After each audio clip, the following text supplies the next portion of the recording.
যাদের উস্কানিতে মাঠে নামছে আওয়ামী লীগ। কারো কাছ থেকে 1 টাকা নিয়েছি প্রমাণ হলে রাজনীতি ছেড়ে দেব বলেন হাসনাত আব্দুল্লাহ। নির্বাচন নিয়ে টালবাহানা কেন, প্রশ্ন জয়নুল আবদিন ফারুকের। দিনাজপুরে ভবেশের মৃত্যুতে ভারতের দেওয়া বক্তব্য প্রত্যাখ্যান বাংলাদেশে। আসসালামু আলাইকুম দর্শক, আমাদের হাতে থাকা সর্বশেষ সংবাদে আপনাদের স্বাগত। এতক্ষণ শুনছিলেন সংবাদ শিরোনাম, এবারে থাকছে বিস্তারিত। যাদের উস্কানিতে মাঠে নামছে আওয়ামী লীগ। গণ অভ্যুত্থানে দেশ ছেড়ে পালিয়ে যান শেখ হাসিনা, ফলে দীর্ঘ 15.5 বছরের স্বৈরশাসকের অবসান ঘটে। হাজারো শহীদের রক্তের উপর দাঁড়িয়ে ফের বড় ফ্যাসিস্ট হয়ে ফিরে আসার জানান দিচ্ছে আওয়ামী লীগ। এমনকি এখন তারা দেশের মধ্যে সংগঠিত হতে শুরু করেছে। মাঝে মধ্যে রাজধানী ঢাকা সহ দেশের বিভিন্ন স্থানে ঝটিকা মিছিল করছেন তারা। প্রকাশ্যে সমাবেশ করার প্রস্তুতি নিতে গোপনে জড়ো হচ্ছে। একই সঙ্গে বর্তমান অন্তর্বর্তীকালীন সরকারের বিরুদ্ধে নিয়মিত বক্তৃতা বিবৃতি দেওয়া অব্যাহত আছে। শুরুর দিকে আওয়ামী লীগের মিছিলে অংশ নেওয়া নেতাকর্মীরা সংখ্যায় কম থাকলেও ক্রমেই তা বড় হচ্ছে।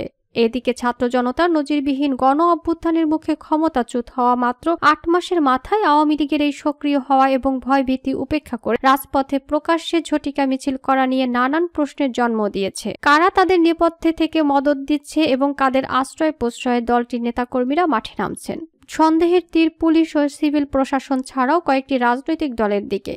বিশ্লেষকরা বলছেন, প্রশাসনের মধ্য থেকে সবুজ সংকেত না থাকলে এত বড় গণহত্যার পর দলটির মাঠে নামার কথা নয়। বিশেষ করে প্রশাসনের মধ্যে ঘাপটি মেরে থাকা আওয়ামী দোসররা কৌশলে সমর্থন ও উস্কানি দিচ্ছে। এছাড়া কেউ কেউ মনে করেন, রাজনীতিতে তৃতীয় বিকল্প শক্তি ঠেকাতে যারা ইনক্লুসিভ নির্বাচন করার শর্ত দেওয়া ছাড়াও নানাভাবে বয়ান তৈরি করছে, তাদের পর্দার আড়ালে সমর্থন দিচ্ছে রাজনৈতিক দলের কেউ কেউ। এমনকি আওয়ামী লীগকে সংসদে বিরোধী দল বানানোর গভীর চক্রান্তও চলছে। তারা মনে করেন, পর্দার আড়ালে দেশি বিদেশি চক্রের এমন ষড়যন্ত্রের রোডম্যাপ সফল হলে ভবিষ্যতে জুলাই হত্যাকাণ্ডের বিচার ও রাজনৈতিক মামলার খাদে আটকা পড়তে পারে।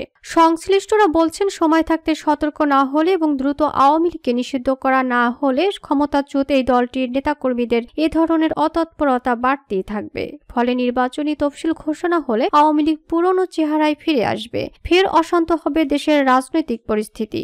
পরবর্তী সময় যার খেসারত দিতে হবে পুরো জাতিকে। নির্বাচনের মাধ্যমে বিএনপি ক্ষমতায় এলো 3 বছরের মধ্যে দল বা ভবিষ্যৎ জাতীয় সরকারকে ব্যর্থ করে দিতে আওয়ামী লীগ একের পর এক ষড়যন্ত্র কাট খেলবে। আওয়ামী লীগকে মাঠে নামানোর পেছনে দেশি বিদেশি চক্র মাস্টার প্ল্যান তৈরি করছে। ভবিষ্যতে আওয়ামী লীগকে রাজনীতি ও সরকারে পুনর্বাসন করতে কতগুলো বিকল্প প্ল্যান নিয়েও তারা ব্যস্ত সময় পার করছে, যারা কাজে লাগাচ্ছে প্রতিটি মুহূর্ত। রাজনৈতিক বিশ্লেষকরা অনেকেই বলছেন, পার্শ্ববর্তী দেশ ভারত পুরো মাত্রায় আওয়ামী লীগের পাশে আছে। দলটির নেতাকর্মীদের নানাভাবে সাহস এবং শক্তি যোগাচ্ছে দেশটি। এর বাইরে দেশি বিদেশি শক্তির অনেকেই গোপনে আওয়ামী লীগের নেতাকর্মীদের সঙ্গে এক বড় ধরনের সখ্য গড়ে তুলেছেন। এছাড়া আওয়ামী লীগের নেতাকর্মীদের দিয়ে দেশকে অস্থিতিশীল করে তুলতে তাদের পেছনে বিপুল পরিমাণ কালো টাকা সহ আর্থিক বিনিয়োগ করা হচ্ছে বিদেশের মাটি থেকে। আর এসব কারণেই নতুন করে রাজনীতির মাঠে ফেরার সাহস ও সুযোগ পাচ্ছে বিতাড়িত আওয়ামী লীগের দল। সংশ্লিষ্টদের মতে ৩৬ জুলাইয়ের অংশ নেওয়া আন্দোলনের শক্তিগুলোর মধ্যে বিভেদ সৃষ্টি করতে ইতোমধ্যে আওয়ামী এজেন্টরা সফল হয়েছেন। এর বাইরে স্থানীয় পর্যায়ে বিএনপি, জামায়াতে ইসলামী সহ বড় দলগুলোর সঙ্গে আপোষ রফা করেও সক্রিয় হতে শুরু করেছে ক্ষমতাচ্যুত এই দলটি। ফ্যাসিস্ট দলটির মিছিল বড় হওয়ার পেছনে এ দুটি বিষয় বিশেষভাবে ভূমিকা রাখছে। শেখ হাসিনা স্বৈরাচারী সরকারের পতনের পর দেশের মানুষের পক্ষ থেকে অভিন্ন দাবি ওঠে আওয়ামী লীগকে নিষিদ্ধ করার। একই সঙ্গে আওয়ামী লীগের সব অপকর্মের মূল হোতা দলটির ছাত্র সংগঠন ছাত্রলীগকেও নিষিদ্ধের দাবি ওঠে। এর রেশ ধরে ওই বছরের 23 অক্টোবর ছাত্রলীগকে নিষিদ্ধ ঘোষণা করে প্রজ্ঞাপন জারি করেন ডক্টর মোহাম্মদ ইউনূসের অন্তর্বর্তী সরকার। কিন্তু আওয়ামী লীগকে নিষিদ্ধের বিষয়টি রহস্যজনক কারণে এখনো ঝুলে আছে। এ প্রসঙ্গে ন্যাশনাল ডেমোক্রেটিক মুভমেন্টের এনডিএম চেয়ারম্যান ববি হাজ্জাজ বলেন, ফ্যাসিজম যেন বাংলাদেশে আর দাঁড়াতে না পারে সেজন্য আওয়ামী লীগকে নিষিদ্ধ করতেই হবে। এটাই হবে বড় সংস্কার। তা না হলে এজন্য পরবর্তী সময়ে খেসারত দিতে হবে দেশের মানুষকে।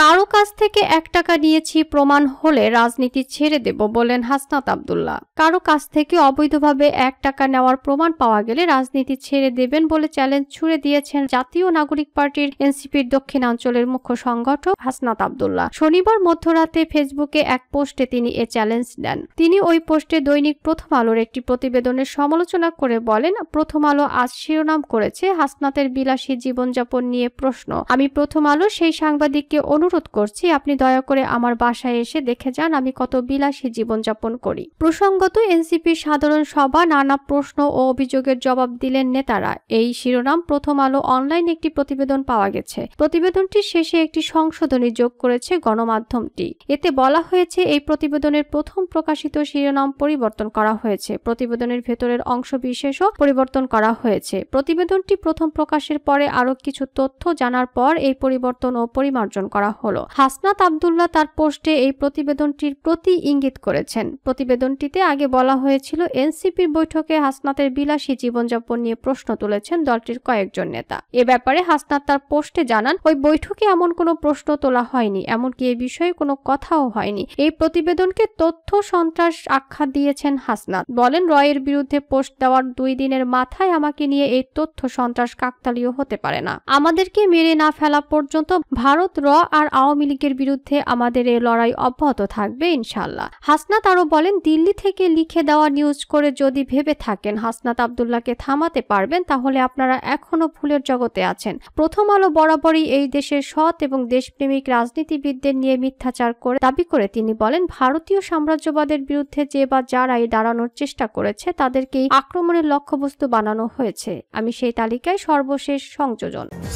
নির্বাচন নিয়ে টালবাহানা কেন? প্রশ্ন জয়নুল আবদিন ফারুকের। বিএনপির চেয়ারপারসনের উপদেষ্টা পরিষদের সদস্য জয়নুল আবদিন ফারুক বলেছেন 16 বছর বিএনপির ভারপ্রাপ্ত চেয়ারম্যান তারেক রহমানের নেতৃত্বে হামলা মামলা উপেক্ষা করে আমরা লড়াই করছি। যে দাবিতে লড়াই করতে গিয়ে আমরা ইলিয়াস আলীকে হারিয়েছি, চৌধুরী আলমকে হারিয়েছি, সেটা হলো একটি অবাধ ও সুষ্ঠু নির্বাচন। সেই নির্বাচন নিয়ে এত টালবাহানা কেন?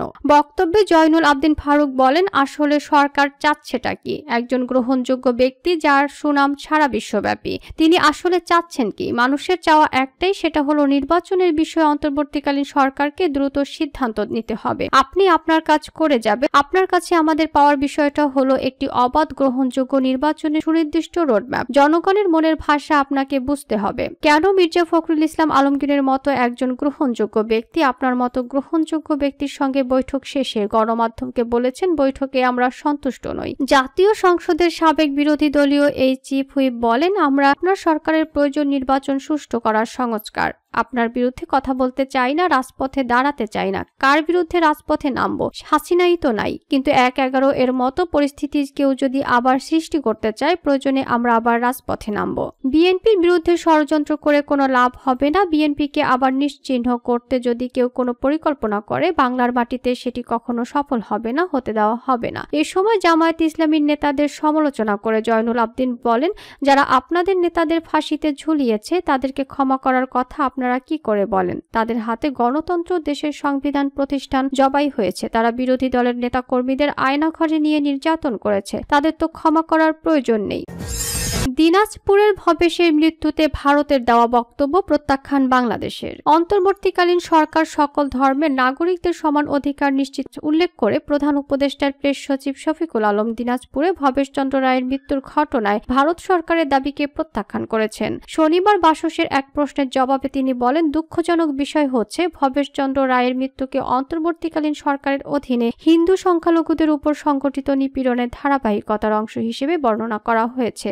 বাংলাদেশের প্রধান উপদেষ্টা অধ্যাপক মোহাম্মদ ইউনূসের মুখপাত্র শফিকুল আলম বলেন আমরা এই ভিত্তিহীন দাবিকে প্রত্যাখ্যান করছি। তিনি বলেন বাংলাদেশ এমন এক দেশ নয় যেখানে সংখ্যালঘুরা সরকারের সমর্থনে কোনো বৈষম্যের শিকার হন। প্রেস সচিব পুনরায় উল্লেখ করেন যে বাংলাদেশ সরকার সকল নাগরিককে তার ধর্মীয় পরিচয় নির্বিশেষে অধিকার রক্ষা করে। তিনি বলেন এই নির্দিষ্ট ঘটনায় আমরা নিশ্চিত হয়েছি যে ভুক্তভোগী পূর্ব পরিচিত কয়েকজন ব্যক্তির সঙ্গে বাইরে গিয়েছিলেন। তার পরিবার কারোর সঙ্গে বাইরে যাওয়া নিয়ে কোনো সন্দেহজনক বিষয় জানাননি। শফিকুল আলম জানান ময়নাতদন্ত রিপোর্টে শরীরে কোনো দৃশ্যমান আঘাতের চিহ্ন পাওয়া যায়নি। তবুও মৃত্যুর কারণ নিশ্চিত করতে ভিসেরা বিশ্লেষণের নির্দেশ দেওয়া হয়েছে বলে তিনি জানান এবং বলেন ভিসেরা রিপোর্ট পাওয়ার পর উপযুক্ত পদক্ষেপ নেওয়া হবে। আমরা সব পক্ষকে আহ্বান জানাচ্ছি ঘটনাটি নিয়ে বিভ্রান্তিকর ও উস্কানিমূলক বক্তব্য করা থেকে বিরত থাকার জন্য তিনি যোগ করেন। শনিবার ভারতের পররাষ্ট্র মন্ত্রণালয় ভবেশ চন্দ্র রায়ের হত্যাকে অন্তর্বর্তীকালীন সরকারের অধীনে হিন্দু সংখ্যালঘুদের উপর সংগঠিত নিপীড়নের ধারাবাহিকতা বলে মন্তব্য করেন। এক্সে দেওয়া এক বিবৃতিতে ভারতের পররাষ্ট্র মন্ত্রণালয়ের মুখপাত্র রণধীর জয়সওয়াল বলেন, বাংলাদেশি হিন্দু সংখ্যালঘু নেতা শ্রী ভবেশ চন্দ্র রায়ের অপহরণ ও নির্মম হত্যাকাণ্ডে আমরা গভীর উদ্বেগ প্রকাশ করছি।